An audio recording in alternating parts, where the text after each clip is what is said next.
Welcome to Growing Younger Health and Fitness podcast designed for people over 40.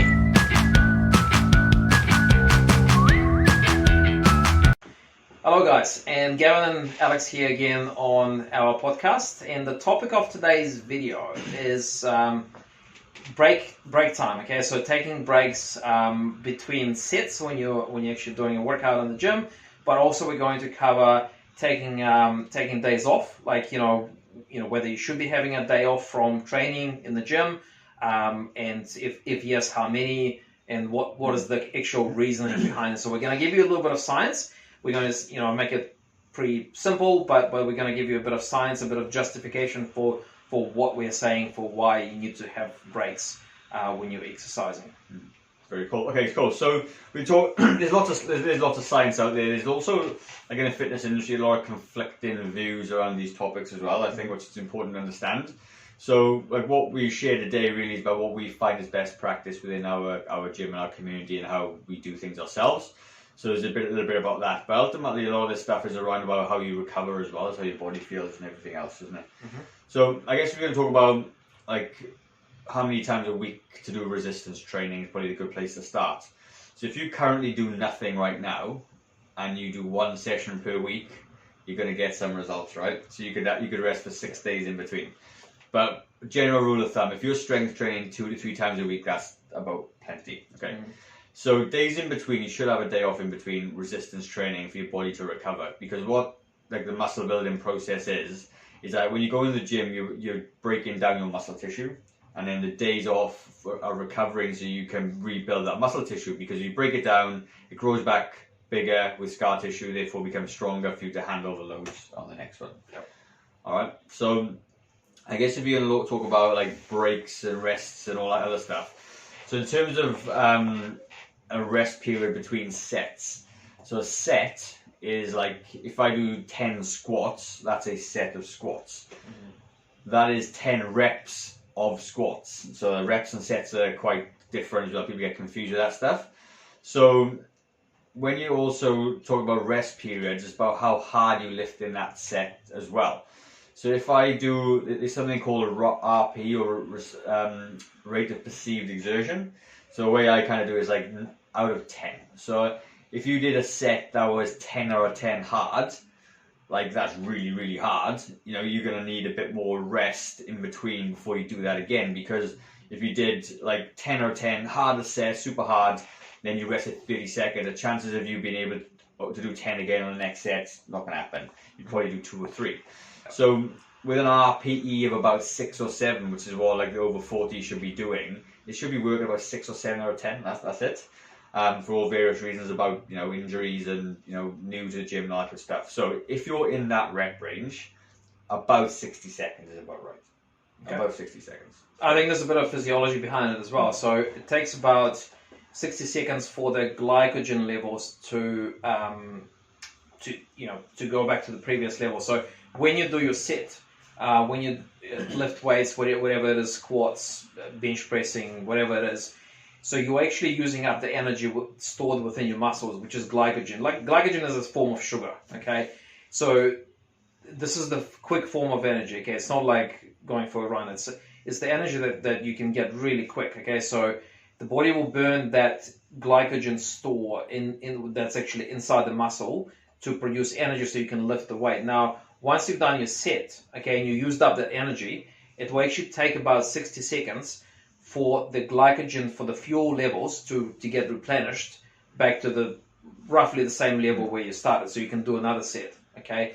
So that's kind of the reasoning behind why you need about 60 seconds between sets to actually do a full set again. Otherwise, if you don't wait for 60 seconds, you're just not going to be able to do as many reps during your next set, and so you're not going to get that maximum benefit, maximum effectiveness from the workout.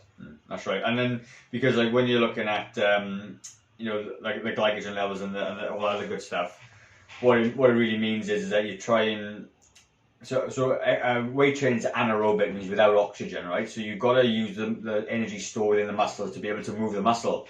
So aerobic exercise like cardio means you can do way more of it. You don't need as long to recover, so that's why you need that 60 seconds. If you're doing max heavy lifting for powerlifters and stuff, they'll often rest between like 3 to 6 or 7 minutes because they need to really max that out. But for general gym goals, you don't need that. And I guess, in terms of, I guess off topic a little bit, but in terms of building muscles and stuff, you really need to be doing about, 10 sets per body part a week, probably, and for volume, which maybe we can do another video on as well. But yeah, that's a good rule of thumb. And then again, have a day off in between to recover, I think is fine. Yeah. I think another point is, like, for those of you who are just starting to get into some resistance training and weightlifting, I think your break times, particularly days of rest in between, probably need to be a little bit longer, because the body takes time to adjust to new activities, new exercise. So I do, as a physio, I see a lot of people just going from nothing. Actually, yesterday I saw someone, they went from like literally sitting on the couch the whole day to going to a gym, and actually did their friend's exercise program. The friend has been a gym bunny for a long time, and so they ended up like literally almost not being able to walk for like 3 days afterwards. Okay, so it's a good example of when you're starting out, take longer breaks in between, maybe even between sets, but also between days. Maybe have a couple of days rest for the first couple of weeks.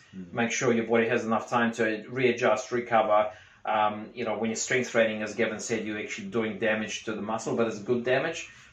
So when the body repairs the damage, it repairs your muscle fibers in a stronger way, so you can actually lift heavier afterwards. Okay, but it does need time for that process, for that repair to take place. No, that's a good point as well. We have people that come to us who are new, obviously, to the gym, and with the RP, I said about 6 or 7, we try and make it less, like 4 or 10 to start with first workout, because like that some of those DOMs, delayed onset muscle soreness, is like, for some people, the worst thing ever, and they put some off from training as well. So if you are going to do it, if you train with a friend, the good advice would be to do way less, and at the end of it, you should feel like you could do way more, just to get them, because you're not sure how you're going to feel tomorrow.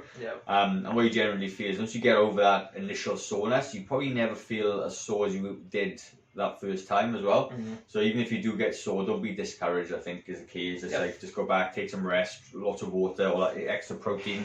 But once you've got DOMs, you've got it. There's no real way to get rid of it. You just wait. It's not, it's not going to kill you for sure. No. But I actually like having like a mild sensation of DOMs. But some people think they've hurt themselves really bad, and they get a bit concerned about it. But especially if you're over 40, obviously everything we do is for over 40. You're probably more prone to getting DOMs without putting as much effort in.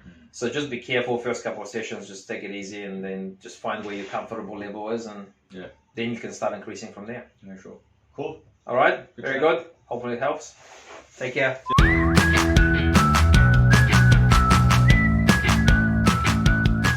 Okay guys, so I hope you found the podcast of value. If you did and you're struggling with your own health and fitness journey, there's a link in the description for a free discovery call with me.